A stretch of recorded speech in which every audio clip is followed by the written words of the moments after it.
Les vecteurs unitaires u de r, u de θ de la base polaire dans une base cartésienne notée e de x, e de y sont les suivants. À vous de démontrer l'expression suivante, la dérivée de UR par rapport au temps égale θ point fois u de θ. Dérivée du vecteur de la base polaire u de r par rapport au temps.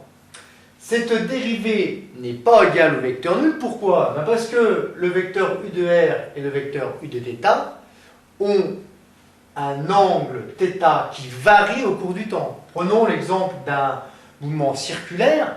À ce moment-là, dans cette base polaire que vaut le vecteur OM, il est égal à R fois U de R.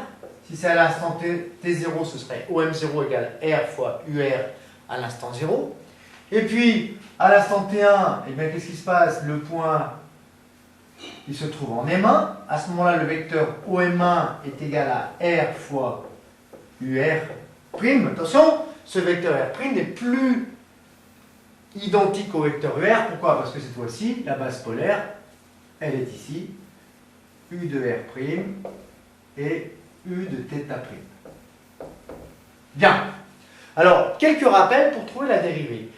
Tout d'abord, les deux expressions de UR et U de θ qui ont été démontrées précédemment dans le cours et deux autres démonstrations dans le cours faites précédemment sur la dérivée d'un cosinus θ par rapport à θ et la dérivée du sinus θ par rapport à θ. Moins sinus θ et cosinus θ. Allez, on attaque. Bien, la dérivée de UR par rapport au temps.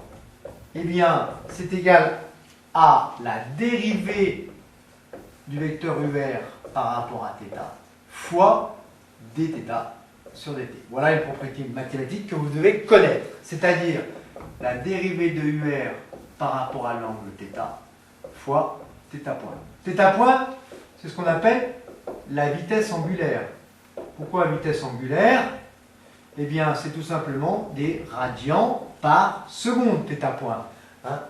dθ sur dt, c'est des radians par seconde. Par exemple, si votre point M tourne avec, par exemple, une vitesse angulaire de 1 radian par seconde, c'est-à-dire 57 degrés par seconde, et bien ça veut dire qu'en une seconde, l'angle θ a augmenté de 57 degrés.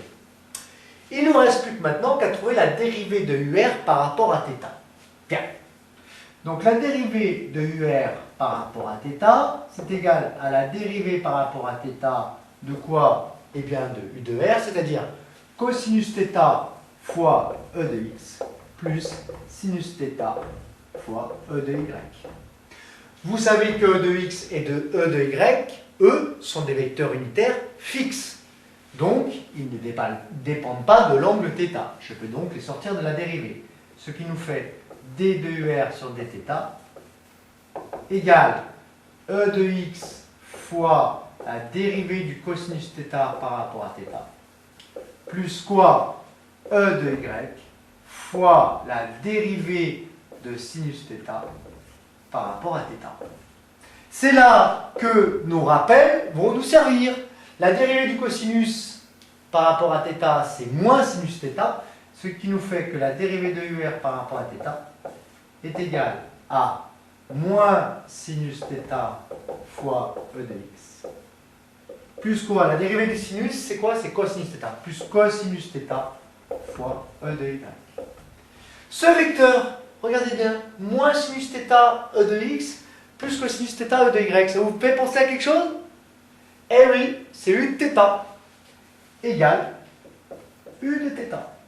Autrement dit, on en termine, la dérivée de UR par rapport au temps est égale à θ point fois la dérivée de UR par rapport à θ, c'est-à-dire U de θ.